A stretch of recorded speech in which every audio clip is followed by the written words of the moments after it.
안녕하십니까. 만화고인중개사의 저자 이용훈입니다.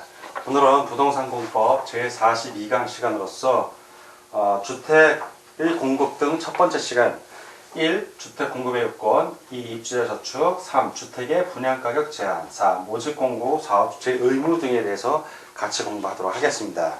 먼저 주택 공급의 요건입니다. 주택 공급의 요건. 주택 공급 시 사업 주체에게 적용되는 요건이에요. 사업 주체에게 적용되는 요건. 사업 주체는 다음에서 정하는 바에 따라 주택을 건설 공급하여야 한다. 먼저 첫 번째 어떤 요건이냐? 사업 주체가 입주자를 모집하는 경우입니다. 사업 주체가 입주자를 모집할 때, 이런 경우에 공공택지 사업자로 제외합니다. 국토교통부령에 따라 시장, 군수, 구청장의 승인을 받아야 됩니다. 이럴 때는 시장, 군수, 구청장의 승인을 받아야 합니다. 그리고 복리시설의 경우에는 신고를 하는 것을 말합니다. 두 번째, 사업 주체가 건설하는 주택을 공급하려는 경우, 자, 이럴 때는 먼저 기업, 국토교통부령으로 정하는 입주자 모집의 조건, 방법, 절차, 입주금의 납부 방법, 시기 절차, 그리고 주택 계약의 방법, 절차 등에 적합할 것. 그래서 입주자 모집의 이런 모집의 조건, 그리고 방법, 절차, 이러한 절차 등에 적합해야 됩니다. 국토교통부령으로 정하는 거에. 두 번째는 니은 국토교통부령으로 정하는 바에 따라 벽지, 바닥재, 주반, 용구, 조명기구 등을 제외한 부분의 가격을 따로 제시하고 이를 입주자가 선택할 수 있도록 할 것. 그래서 벽지, 바닥재, 주방, 용구, 그리고 조명기구 등을 이건 이걸 제외한 부분의 가격을 따로 제시하고 이를 누가 선택하게? 입주자가 선택하게 하는 겁니다. 입주자가 선택하게 하도록 할 것. 자, 두 번째. 주택을 공급받으려는 자에게 적용되는 요건입니다. 이번에는 주택을 공급받는 사람, 주택 공급받으려는 자에게 적용되는 요건이에요. 주택을 공급받으려는 자는 국토교통부령으로 정하는 입주자 자격. 자, 이러한 사람들에게는 입주자 자격. 두 번째, 재당첨 제한 및 공급순위 등에 맞게 주택을 공급받아야 한다. 자, 1. 주택 공급의 요건을 알아봤고, 다음은 주택이 건설 공급되는 전체적인 절차에 대해서 한번 쭉 살펴보도록 하겠습니다. 자, 이번에는 주택의 건설 공급 절차를 전체적인 걸 한번 살펴보도록 하겠습니다. 먼저 사업 주체가 있어야겠죠. 자, 사업 주체 또는 조합이 공급해서 조합이 건설 공급하는 경우도 있기 때문에 조합이 설립 인가를 받아야 됩니다. 조합 설립 인가. 자, 이게 첫 번째 단계입니다. 그래서 조합의 경우에 조합 설립 인가를 받은 날부터 몇 년 이내? 2년 이내에 사업계획 승인 신청을 해야 됩니다. 승인 신청. 자, 요 2년 이내에. 그래서 요 사업 주체하고 조합 설립 인가를 받은 경우에 이제 대지 소유권을 확보해야죠. 대지 소유권. 땅이 있어야 주택을 지을 수 있으니까 대지 소유권을 확보를 합니다. 대지 소유권을 확보를 하고, 그리고 나서 사업계획 승인 신청을 해서 사업계획, 승인을 받습니다.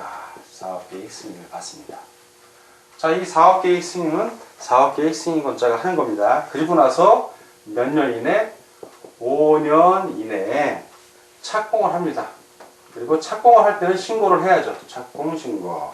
그래서 사업 주체가 바로 사업계획 승인권자에게 신고를 하는 겁니다. 자, 그리고 나서 입주자 모집을 합니다. 근데 입주자 모집을 하려면 입주자 모집 공고 승인을 받아야죠. 승인. 그리고 나서 입주자 모집을 공고하면 됩니다.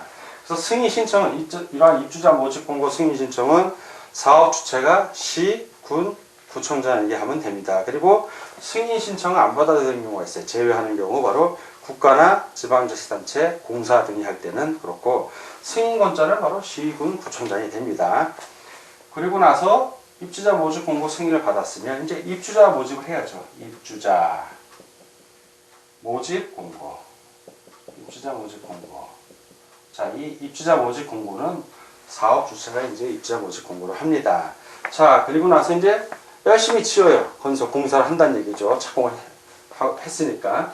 그리고 와서 다 지었으면 이 주택을 사용해도 됩니까? 이 대지를 사용해도 됩니까? 하고 사용 검사를 받아야 되는 겁니다. 사용 검사. 사용 검사 신청을 하면 사용 검사 승인권자가 그 신청한 내용을 검사를 해주면 돼요. 그래서 시군 구청장 또는 국토교통장관이 사용 검사를 합니다. 자, 그리고 나서 이제 입주를 할 수 있잖아요. 그러면 소유권 보존 등기 후, 자, 소유권 보존 등기.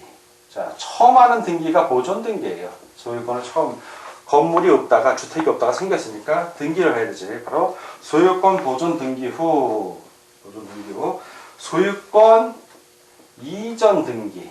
자, 이전 등기. 이제 각 처음에 보존 등기를 해서, 그 다음에 이전, 그 주택에 살 사람에게 이전을 해주는 겁니다. 이전 등기를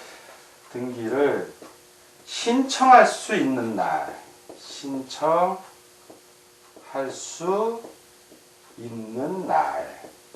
자, 이 날. 이게 바로 입주 가능입니다. 입주 가능일. 자, 사용 검사가 끝나고 진짜 사용할 수 있어서 그 주택에 입주할 수 있는 날, 입주 가능일. 자, 이 날부터 며칠 이내에 60일 이내에 이제 소유권 이전 등기를 합니다. 소유권 이전 등기를 하는데 입주 가능일부터 60일 이내에 뭘 해야 되냐면 입주자 모집 공고 승인 신청일부터 소유권 이전 등기를 신청할 수 있는 날 이후 60일까지. 60일까지는 뭘 못한다? 여기 저당권 설정 등 이런 걸 제한하는 거예요. 저당권 설정 못한다. 예, 저당권 설정 못해요. 소유권을 안전하게 확보해 줘야 되기 때문에. 그래서 입주자 모집 공고 승인 이거 신청한 날이에요. 신청일부터 소유권 이전 등기를 신청할 수 있는 날, 요때 이후, 이후부터. 그래서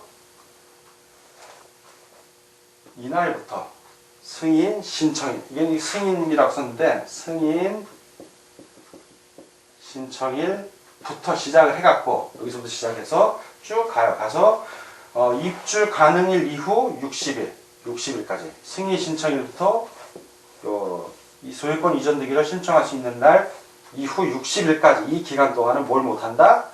저당권 설정 등을 못한다는 얘기입니다. 그리고 나서 이제 안전하게 소유권 이전 등기를 해서 주택 입주한 사람이 자기 소유로 하는 겁니다. 주택을. 자, 이렇게 주택의 건설 공급의 절차를 알아봤고요. 자, 다음은 이제 입주자 저축 등에 대해서 같이 알아보도록 하겠습니다. 자, 이번에는 이 입주자 저축에 대해서 알아보겠습니다. 자, 먼저 이 법에 따라 주택을 공급받으려는 자에게는 미리입니다. 미리 입주금의 전부 또는 일부를 저축하게 할 수 있다. 자, 입주금의 전부 또는 일부를 저축하게 할 수 있다. 요것이 바로 미리 입주금의 전부 또는 일부를 저축하게 할 수 있다. 이것이 바로 입주자 저축입니다. 이것이 입주자 저축. 자, 입주자 저축이란 국민주택과 민영주택을 공급받기 위하여 가입하는 주택 청약 종합 저축을 말한다. 그래서 요 입주 저축을 무엇을 말한다? 주택을 청약할 수 있는 주택 청약 종합 저축입니다. 종합 저축. 법에서 딱 규정을 해놨습니다. 그리고 입주자 저축 계좌를 취급하는 기관은 은행법에 따른 은행중 국토교통부 장관이 정한다. 그리고 마지막으로 입주자 저축은 한 사람이, 이 입주자 저축은요, 한 사람당, 자, 한 사람이 계좌를 몇 개만, 한 계좌만 가질 수 있습니다. 한 사람당 한 계좌. 자, 이렇게 입주자 저축을 정리하겠습니다. 자, 이번에는 3. 주택의 분양가격 제한, 분양가 상한제에서 같이 알아보도록 하겠습니다. 먼저 분양가 상한제 적용주택입니다. 어떤 주택들이 적용되는지 그 적용주택을 알아보겠습니다. 분양가 상한제. 1. 사업주체가 일반인에게 공급하는 공동주택 중 다음이 어느 하나에 해당하는 지역에서 공급하는 주택의 경우에는 주택법에서 정하는 기준에 따라 산정하는 분양가격 이하로 공급하여야 한다. 이렇게 주택법에서 정하는 그 분양가격 이하로 공급하는 주택을 분양가 상한제 적용 주택이라고 합니다. 자, 어떤 주택, 어느 지역이냐면 먼저 공공택지입니다. 공공택지. 공공택지에서 그 공급하는 주택이고요. 두 번째, 이은 공공택지 외의 택지. 자, 공공택지 외의 택지니까 공공택지가 아니란 얘기죠. 이런 외의 택지에서 주택 가격 상승 우려가 있어서 국토교통부 장관이 주거정책심의위원회 심의를 거쳐 지정하는 지역. 이런 택지의 경우에는 국토교통부 장관이 지정을 합니다. 지정하는 지역인데 그 지정을 하기 전에 뭐를 한다? 주거정책심의위원회에 심의를 한 다음에 지정을 합니다.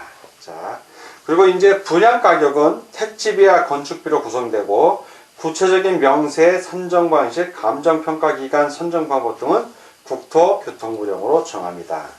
자, 분양가 상한주택에서 중요한 거는 이제 분양가 상한제 적용 제외되는 주택이 있어요. 제외되는 주택. 자, 이 제외되는 주택, 이런 것들이 시험 문제 잘 나옵니다. 어떤 건지 보겠습니다. 다음이 어느 하나에 해당하는 경우에는 분양가 상한제 규정을 적용하지 아니한다. 자, 네 가지가 나오는데 첫 번째는 도시형 생활주택입니다. 자, 도시형 생활주택. 두 번째, 경제자유구역에서 건설 공급하는 공동주택으로서 경제자유구역위원회에서 외자 유치 촉진과 관련이 있다고 인정하여 분양가격 제한을 적용하지 아니하기로 심의 의결한 경우. 바로 이 두 번째는 경제자유구역입니다. 경제자유구역. 세 번째는 관광특구입니다. 관광특구. 자, 구체적으로 보겠습니다. 관광특구에서 건설 공급하는 공동주택으로서 해당 건축물의 층수가 50층 이상이거나, 자, 50층 이상이거나, 높이가 150m, 150m 이상인 경우. 자, 이제 마지막으로 네 번째입니다. 네 번째. 한국토지주택공사 또는 지방공사가 다음이 정비사업 시행자로 참여하는 등 대통령령으로 정하는 공공성 요건을 충족하는 경우로서 해당 사업에서 건설, 공급하는 주택. 자, 이거는 한국토지주택공사를 말합니다. 토공 또는 지방공사. 지방공사. 그래서 이 경우에 기업, 도시 및 주거환경정비법에 따른 정비사업으로서 면적, 세대수 등이 대통령령으로 정하는 요건에 해당되는 사업. 니은, 빈집 및 소규모 주택 정비에 관한 특례법에 따른 소규모 주택 정비 사업. 자, 이런 경우 한국토지주택공사 또는 지방공사가 다음에 정비사업 시행자로 참여하는 경우인데, 첫 번째는 바로 도시 및 주거환경정비법에 따른 정비사업이고, 두 번째는 빈집 및 소규모 주택 정비에 관한 특례법에 따른 소규모 주택 정비사업. 둘 다 정비사업입니다. 이런 경우에는 분양가 상한제에서 제외되는 주택에 해당이 됩니다. 그래서 이 네 가지 꼭 기억해 주시기 바랍니다. 자, 이번에는 4. 모집 공고 후 사업 주체의 의무로서 저당권 설정 등의 제한에 대해서 같이 알아보도록 하겠습니다. 자, 그럼 먼저 이 제한. 제한 기간이 있어요. 예, 제한 기간. 언제냐면 입주자 모집 공고 승인 신청일. 입주자 모집 공고 승인 해달라고 신청한 날, 신청일. 사업 주체가 이제 승인권자에게 이제 승인 신청을 한다. 이 날부터예요. 이 날 이후부터 언제까지? 입주 예정자가 그 주택 및 대지의 소유권 이전 등기를 신청할 수 있는 날부터, 자, 소유권 이전 등기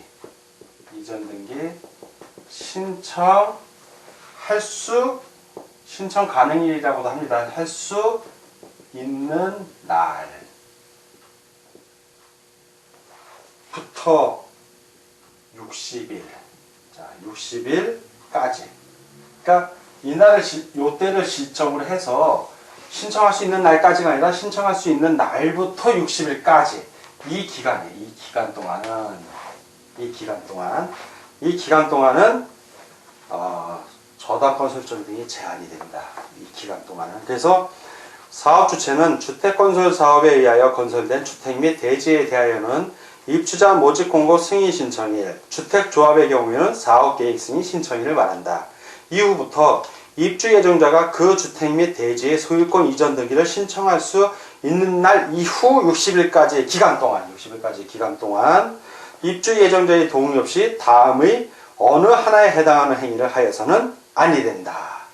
바로 이제 저당권 설정된 행위를 하면 아니 되는 거예요. 근데 소유권 이전 등기를 신청할 수 있는 날이란 뭐냐면 사업 주체가 입주 예정자에게 통보한 요게 바로 입주 가능일이에요. 입주 가능일. 그 입주 가능일부터 60일까지의 기간입니다. 자, 무엇을 못하느냐? 첫째, 해당 주택 및 대지에 대한 저당권 못합니다. 저당권. 그 다음에 가등기 담보권 등의 담보물권을 설정할 수 없다. 담보물권 설정. 요거에 제한이 되는 거예요. 이런 설정 행위. 자, 지금 우리가 이제 제한되는 행위를 보는 거예요. 제한 행위. 두 번째는 해당 주택 및 대지의 전세권. 자, 전세권. 그 다음에 지상권 또는 등기되는 부동산 임차권. 자, 등기되는 부동산 임차권. 자, 이런 것을 설정하는 행위도 제한이 됩니다. 못한다는 얘기예요. 세 번째는 해당 주택 및 대지를 매매 또는 증여의 방법으로 처분하는 행위. 이것도 역시 제한이 된다. 못한다는 얘기예요. 자, 이런 걸 못해야 되는데 그냥 말로만 못한다고 하면 안 되니까 방법을 하는데 바로 그게 두 번째, 부기 등기를 해주는 겁니다. 우리의 권리는 등기부 상에서 보존에 대해 공시 기능이 있으니까 거기 등기부에 부기 등기를 해주는 거예요. 그 뭐냐면 부기 등기의 내용은 뭐냐면 소유권 등기를 할 때 처분 제한 등기를 처분할 수 없다는 이러이러한 거는 처분할 수 없다라고 처분 제한을 부기에서 등기를 해주는 겁니다. 예. 그래서 저당권 설정 등의 1번, 2번, 3번에 해당되는 저당권 설정 등의 제한을 할 때 사업주체는 해당 주택 또는 대지가 입주 예정자의 동의 없이는 양도하거나 제한물권을 설정하거나 압류, 가압류, 가처분 등의 목적물이 될 수 없는 재산임을 소유권 등기에 부기 등기하여야 한다.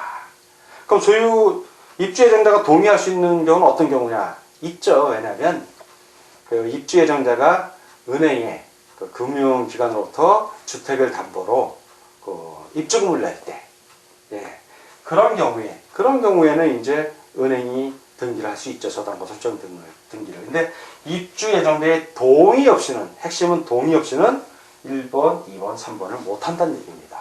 동의 없이는. 그럼 동의가 있으면, 동의가 있을 때는 가능하다는 얘기입니다. 자, 그럼 이 부기 등기의 시기는 언제냐? 주택 건설 대지에 대하여는 입주자 모집 공고 승인 신청과 동시에, 입주자 모집 공고 승인 신청과 동시에 하고, 부기 등기를 하고, 건설된 주택에 대하여는 소유권 보존 등기, 소유권을 처음 등기할 때요, 보존 등기할 때 동시에 이 부기 등기를 해야 합니다. 이게 법률의 강제 사항입니다. 그 5 사용검사 매도 청구 내용은 여러분들이 교재를 참고해 주시기 바랍니다. 자, 오늘 공부하느라고 수고 많으셨습니다. 다음 시간에 뵙겠습니다. 감사합니다.